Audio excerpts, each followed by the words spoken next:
And then that way we can also share with Kate and Allison, and they can give us feedback on how we're doing things and help tweak things. All right. So this is kind of maybe the third or fourth iteration that I've put this tool through, and I want to make sure that it works for you guys. So I definitely want your input on how you think it might work. I want your input, whether it's today, tomorrow, over the coming weeks. And then as you go through the process, I want to know what worked for you, what didn't work for you, what might be more functional. Because as I mentioned before, when it comes down to it, you guys are the experts in online learning and the specific interface and process that your kids are going through. Okay, so as we're working with our kids, we're getting our results, right? I'm understanding that in our model of online learning, kids go through at different paces, right? You've got some kids that it seems like they're not doing anything, not doing anything, not doing anything. Oh, look at that. He's halfway done with the semester. And other kids are kind of on that slow and steady pace. And you've got kids all over the place, right? Me and my best friend are enrolled in your course, and I'm making steady progress, and he's not doing anything. Or maybe I'm at the end of the class when he's at the beginning of the class on the same day, right? So it's kind of tough to say, okay, let's break down and let's look at, unit 7 and see how functional it is, and let's make some adjustments so that it can be more functional for your kids. Because maybe 2/3 of your class is done with that, right? But you've got another group that's going to come through next semester, okay? So let's take a look at some of the results that we do have. Let's look at what data we do have and see what it can tell us, okay? And data can come in a lot of different formats, as you guys know.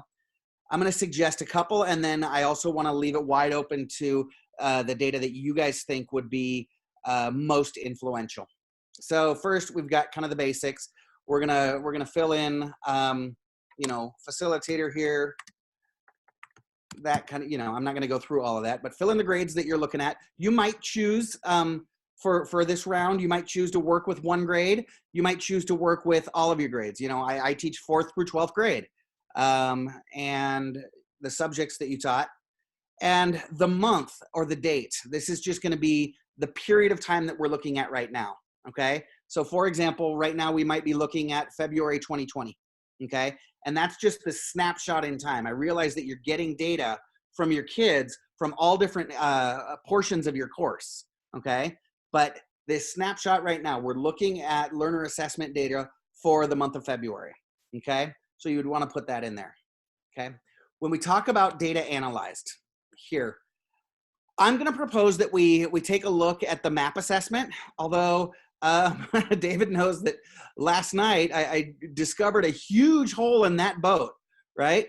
I do know that just about all of our kids, the huge majority of our kids, do take the MAP assessment, so I thought it was a great way, a great tool to look at how our learners are performing, because that will show us how they're doing in every area of math, regardless of where they're at in your curriculum, right? So when I went and looked at winter MAP results, I noticed that we've got very, very few winter results. And that could be because your kids haven't tested yet and they're going to next week. It could be because you guys see a lot of exploration families, and exploration chooses not to test in the winter. And so go. Exploration, they did all test in the fall. Right. So, however, I don't know, do we have access to those results? You will, yes, you will. And so I'm going to show you kind of what I had in mind and then kind of what we're seeing, okay? So you're right. A huge percentage of kids in exploration and in all of our schools, including online, did test in the fall. And so when we're in the middle of the year, we want to look at that winter data because it allows us to see how our kids are progressing, right? But a lot of our kids don't have that winter data point yet, okay? So there's the big hole in my boat. Let me show you what I was intending on having you guys look at. They do fall and spring. Right, right. So are you guys able to see Emily Berrigan's report here, her family report? Okay. So the intention was that we would be able to look at a fall to winter. So you can see the growth. You can see where she's going. And so I can see that if I'm looking just at a snapshot of Emily, if this were indicative of my course, I, as a facilitator, I'm doing a pretty good job. And to be honest, I don't think any of the facilitators can take full credit for young Emily. She's an amazing young lady. But if I'm looking at my class and this is indicative of what a good group of my learners are doing in math, that's giving me really good feedback on where we're going, right? We see that as far as achievement goes, Emily is very high achieving, okay? She's at the 93rd percentile nationwide. That's the snapshot, okay?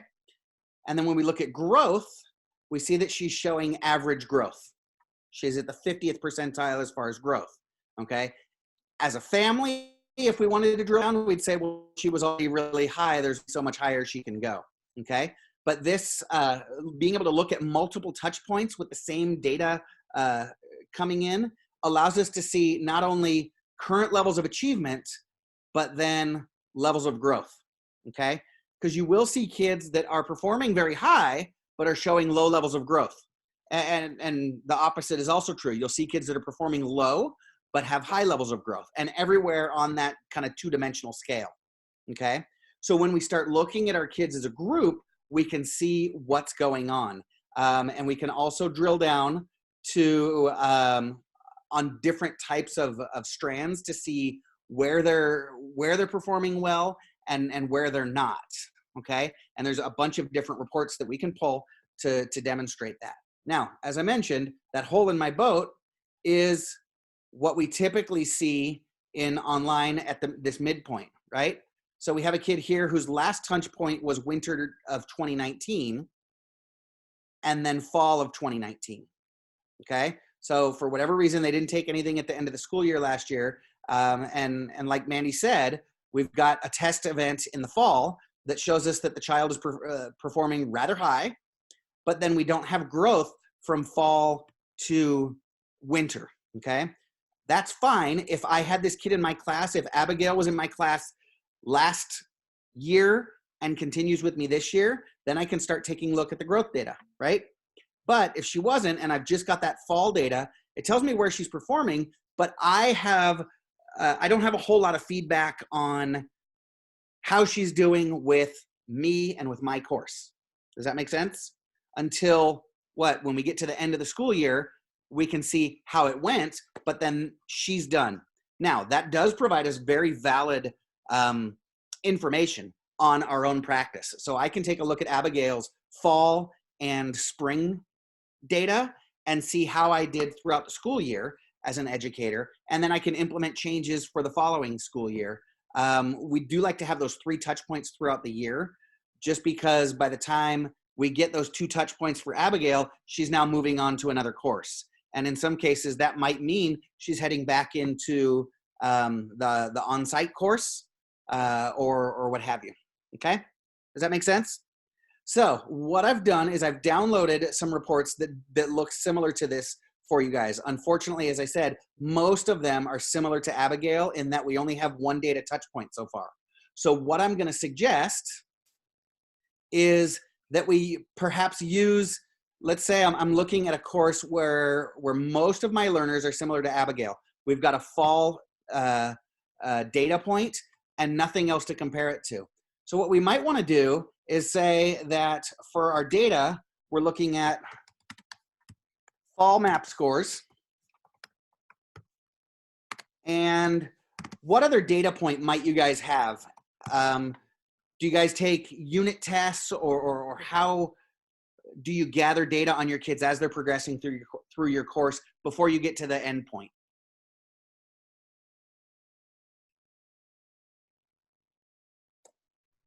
I mean, we're not really, well, we don't have too many exams implemented in our classes right now. And so I think the only thing we pretty much have is, if that is previous grades. Meaning from previous courses? Yeah, from previous courses. Okay. And we have to probably request for that. But outside of that, I don't think we've had any, we've used any data or we've used any, to implement anything. So I would just say, I think the best part would be like previous grades. Yeah. Okay. So And do you get any feedback from the learners, whether it's on a post where they're reaching out to you that they don't understand a certain concept, or is it, maybe they're repeating a certain unit multiple times, yeah, I or mean, we're getting all types of feedback, but yeah, we definitely. I mean, it depends on if the student wants to know. I think it's like if they kind of reach out, but they definitely like let us know like if they don't know a certain concept for sure. Yeah, I don't really. Let's see here. I don't know if you guys could help, the rest of you could help me out, but I don't know. I personally haven't used much from the. I'm just going to be honest. I haven't used much from previous semesters. I don't know too much about we don't know too much about the student. So I guess if we could maybe in the future look into more MAP scores and then look into their grades. okay. But yeah, I mean, and a lot of times too, what happens is when a student doesn't know a concept, they tend not to do this assignment until like later. So I mean, there's just the challenges of like trying to, I guess, mark different time points, Mhm. and so yeah. So I don't know. That's all I could really tell you, but yeah. Okay. I mean, So, as far as in the courses, there's, assignments and projects that they're graded on. And okay. then they do discussion posts. So they do discussion posts almost every week. So, you get feedback from that. And then, yeah, as far as questions, it seems like they email or text through Mind every couple of days. Random kids have random questions. So you kind of get feedback of like what they're stuck on from what they're asking. Okay. So what this might look like is, and this is going to be up to you guys. Um, where do you feel that the most valid data is going to come from? So do you want to look at MAP scores and your course grades? So you see the grades that are coming in, or maybe you're looking at MAP data and engagement rates. What about their CASP scores? Is that like our main goal here? Is like how students did on CASP and improving those scores? Or is this just in general? We certainly could use CASP scores. Yeah, definitely. The only concern with using CASP scores, again, is that's a data point that comes around once a year. You follow me? So Yeah, but I mean, part of our goal is that so many of them failed. So part of the goal would be to recognize which students failed and then target those learners and help them, right? absolutely. So I think that's a fantastic goal that we need to drill down on and be a little bit more specific. Okay. So I've got certain kids that I'm targeting because I know that their CASP scores were really low last year. So then my question to you is, what tools are you using to make sure that you are being successful, that this child is progressing, rather than just, I'm going to try something different and then we'll see what happens at the end of this year? You follow me? You want to, as an educator, you kind of want to pull that blind off of that experiment, and you want to be able to predict, okay, I know he's going to do better this year. So it might be engagement rates, it might be assignments and project grades, it might be discussion board feedback, right? So that provides us a tremendous amount of immediate feedback and data, if you will, as long as we're collecting it, right? So I happen to notice that regardless of the pace that the kids are going at, when we get to this portion of my course, I'm getting a lot of pops on the discussion board, or I'm getting a lot of contact points of kids that are struggling to understand that, right? Now, I know that we do a lot of this naturally as educators. If, we're going through a certain part of our, the first third of our course, and kids seem to be moving right along. They're posting their input on the discussion board, but it seems productive and positive. And then we get to this one part of my course and people are texting me and parents are emailing all of a sudden. And maybe the site-based counselor is reaching out to me saying he's really struggling. Or you get a higher level of kids saying, I want to drop this course. How can I? That's when you realize, aha, this is the portion of the course that I need to work on. And if there's nothing that I can do with this portion of my course, this is the portion of my course where I need to be tracking my kids' progress, because when they get to that, I need to step in harder, or I need to do more work with the academic coaches, right? So knowing that we don't have, with our kids online, those 3 touch points throughout the year, we need to be looking at multiple points of feedback. And it doesn't have to be that formal 93%, right? It can be the activity on the discussion board. It can be increased parent concerns or what have you. What I want to do is I want to give you guys the opportunity or the flexibility to be able to say, yeah, this is what informs my practice as an educator. Okay? Because you're not just putting your course out there and then tallying up the numbers of A's, B's, C's, D's, and F's at the end of the semester, right? Because that's kind of the opposite of why we exist. I think one of the greatest opportunities for us is, as you just mentioned, as parents or kids ask questions. Since we're online, like sometimes when I have a kid ask a question on assignment, instead of just responding to them, I'll actually go in my course, and whatever I added to help them, I just put it in my course. Okay. So that's a quick way to, when students have a question, instead of just answering them, throwing it in the course, and then it should help future students. Okay. Okay, cool. So I think that's fantastic data that you can then collect. And then you're making the shift, obviously, kind of on the fly, which is what we do, right? We see that something's not working, so we tweak it, not only for the benefit of this group or this one kid, but for everyone that follows. And that's kind of the idea, right? But then we also need to take that systems approach and look at what's working, what isn't, what can we continue to improve, okay? So for example, let's say that that's what I am looking at. I'm looking at fall map scores and maybe it's, fall and winter where applicable, fall and winter map scores and discussion board feedback. That's the data that I'm looking at, okay? I left a space in here for notes on data. That's where you might want to include, any notes where maybe it's 15% of learners took winter map, right? So that's a note to you, to David, to Allison, to everybody that's looking at this, that yes, we are looking at winter map scores, but when we look at it, it's important to notice that only 15% of our kids actually took that, and so it's a limited cross sample of our kids. Or you might want to indicate that most discussion feedback came through parents or something like that.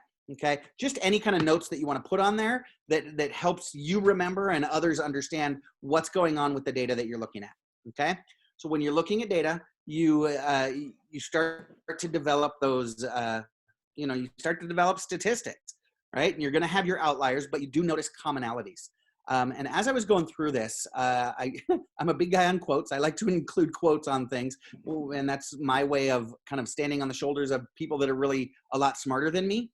But I also kind of wanted to put a little bit of rationale into each of these fields as to why it's important that we're looking at this, right? The entire reason that iLead Online exists, and the same with a lot of our things, I see you're kind of squinting your eyes because I've got my 8-point font there, right? I didn't want to take too much space in the box. But the reason that iLead Online exists, the reason that a lot of our programs exist is because we believe in individual learning, right? We like to say that we don't have 10 schools, we don't have 8 programs, we have 6,000 learners, and therefore we have 6,000 roughly ed models. We should be hyper individualizing. That having been said, we look at the individual learner for the benefit of our learner, to help our learner improve. We look at commonalities, we look at groups to help us and to help us improve, okay? Because when we see something happening with 1, 2, 3 of our learners, that's something going on with them, and we can certainly adjust for them, and we must do that. When we see something going on with the vast majority of our learners, now that information has to do a lot more with us, okay? So it cracks me up. I hear teachers all the time talk about, I don't know what's going on. I know I explained myself because 3 of my kids did the homework. I don't know what's wrong with the other 27. Okay, so 10% of your kids understood the homework. So that's a problem with the other 90%? I don't think so. We're talking about commonalities, okay? So when we look at the data, whatever data it is that we're looking at, cite the trends. What are you noticing? I'm noticing that during this project, discussion board frustration is increased, or that during this portion of my course, student engagement drops off. This is where a lot of kids tend to stop. Those kind of things. What are you noticing as a group? Okay. Therefore, when you take that, this is when we get into our therefores. Our next box says, what curricular or instructional implications is the data showing us? Okay, so we're noticing these commonalities. Therefore, what does it say? And so I've kind of translated some of these questions. So what do I need to start, stop, or continue, or rework as a result of what I notice? Okay, I noticed that in this portion of my course, the discussion board feedback increasingly is negative. Therefore, what do I need to do? Do I need to start providing better explanation of this section? Do I need to develop more frequent check-ins with the academic coaches when my kids get to this section? Do I need to stop this project that goes on for so long before kids get feedback? I'm not sure, you know, but as a result of what we're seeing in the trends, what do I need to do with my specific course and my specific practice? The next box is similar, but that talks about our organization, our platform, the way we're doing what we're doing with our kids, okay? So what programmatic implications is the data showing? What things do we, okay, need to start, stop, continue, or rework as a result of what we notice?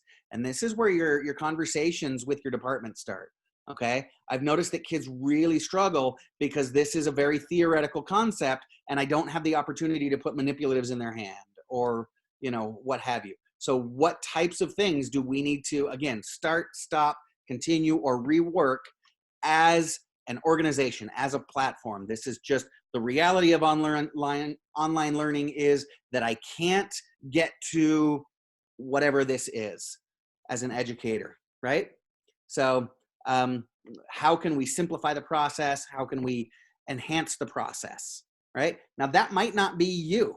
And this might come as a result of you guys just kicking around ideas and sharing your frustrations and thoughts and ideas, okay? And then as a result of those implications, then we set goals for our kids. Okay, I think I need to change what I'm doing here. I think we need to change what we're doing here. And I think then we'll be able to have breakthrough and we're gonna set goals. Okay, so what goals would you set for your learners? Is it a higher completion rate? Is it a higher grade? Is it a higher level of success on this one project or assignment? Is it higher levels of engagement on the discussion boards, what have you, okay? Is it improved feedback from the instructional coaches? All right, so what goals would you set? Now remember, these are goals for your learners, not for you. These are goals for your learners because we're all about the outcomes for our kids. So we see what they're doing with the data. That has implications. We need to change some things, either with me and my course, with our organization, or both. And then therefore, as a result, we're hoping to get these positive results, okay? And then it doesn't just happen magically. You don't flip that switch. You're gonna implement some instructional strategies. I'm gonna suggest that this box here might be remarkably similar to this one up here, right? So given the instructional implications, I'm going to implement this here, okay? So maybe you're gonna build in a more interactive component to help support the kids through this difficult process in my course, okay? Want you to be specific, okay? Not just, I'm going to increase communication, okay? How are you gonna do that?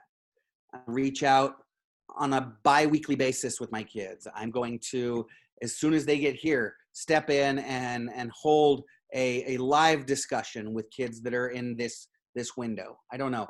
Try to be as thorough as possible, but as specific as possible. Okay? So what are you gonna do to help your kids meet those goals? And then this one, obviously, we leave until a later date. A later date when?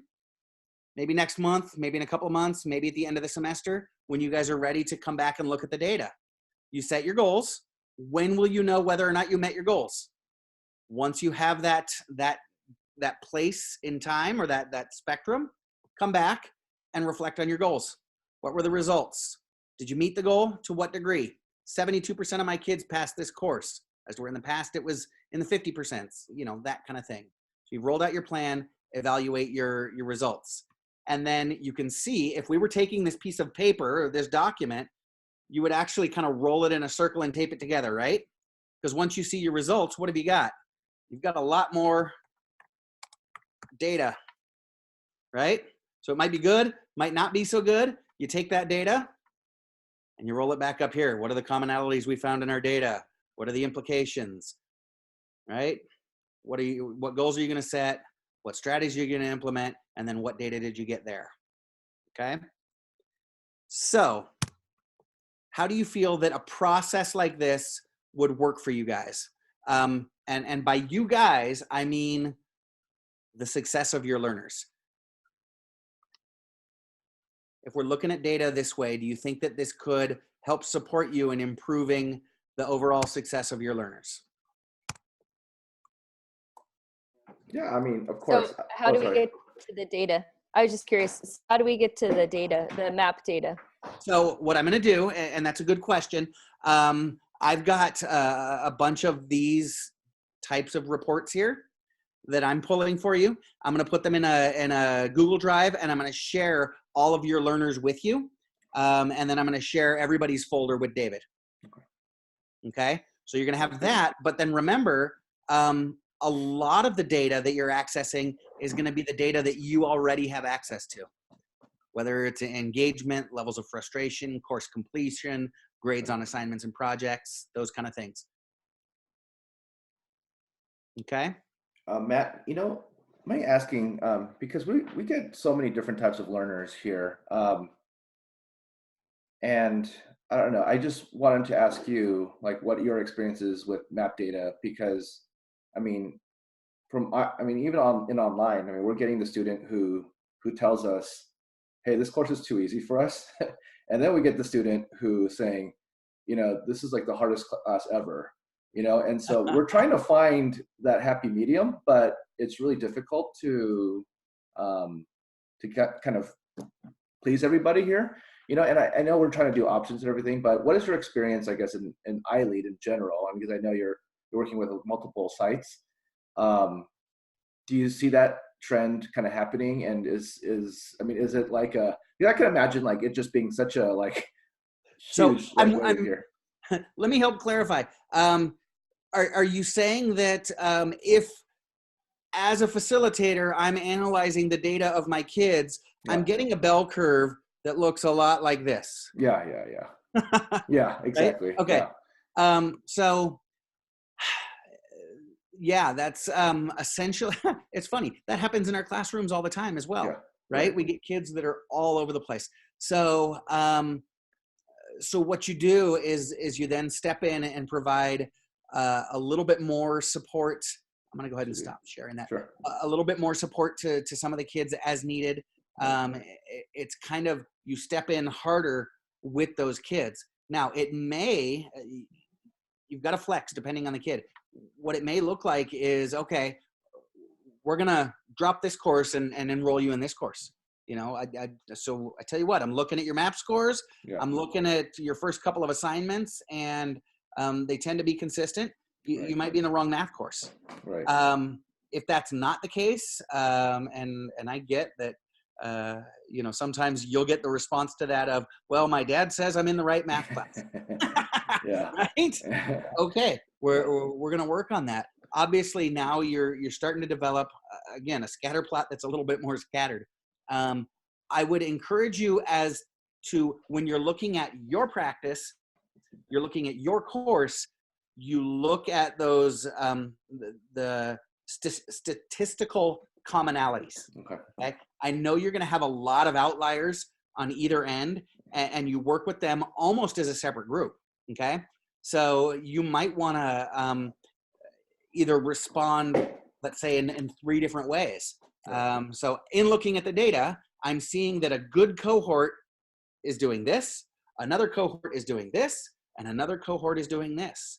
And so it's almost like you've got 3 classes, right? Even though it's the same course, the kids are going through at the same time, you've got your different groups of kids. And so the way you respond to the data might be different. Yeah. For these kids, I need to start doing this and this and this. Right. For these kids, I need to stop doing this and allow them to do this.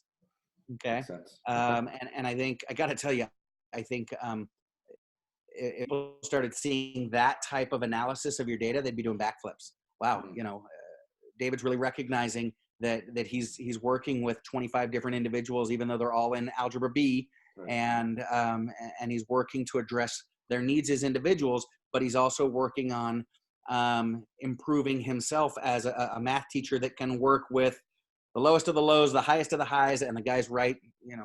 Right. You get that Goldilocks scenario. Exactly. Deal with the too hot, the too cold, and the just right. So true. Okay. Oh, you know what? We only have 3 minutes left in our free account. So, do you mind? I mean, does everybody mind if we could just log off and log on one time? That way we could kind of, or do you want to just? I mean, Matt, are you?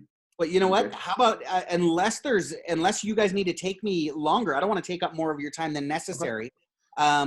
I can sign off at this point. Yeah. You guys can log off and log back on.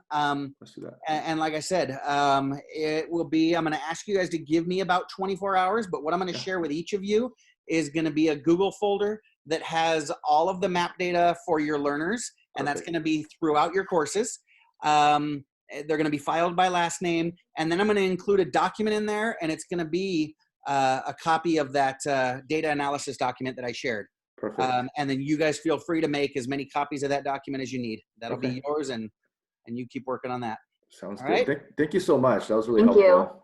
Absolutely. And then, yeah, David, I'll work with you as to when we're ready to come back and take a look at what we're doing. It might be in a couple of weeks because we're struggling to work through this process, or it might be in a month or two when we're ready to come back and look at the results. Sounds good. Yeah, I'll look at the results and then get back to you. So Fantastic. yeah. Fantastic. Thank you. Thank you guys. Have a good evening. You Thanks. too.